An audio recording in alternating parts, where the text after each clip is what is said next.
Ja, her står vi så i familien Schultzes have.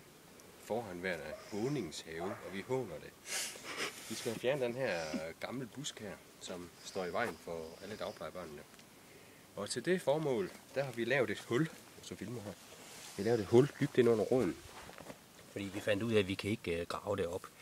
Så tager vi sådan en lille stryger fra nytårsaften af, og ser om vi kan stoppe ind i hullet langt ind. Der er nemlig boret næsten en meter ind under roden. Så smider vi den der ind, og så når vi har gjort det, så løber vi, mens vi filmer.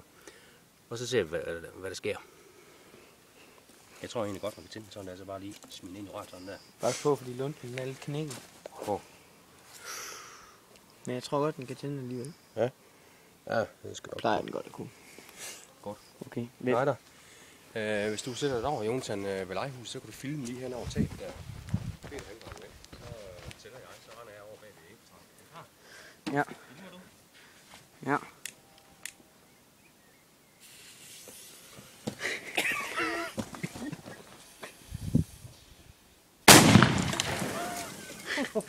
Kæft, mand.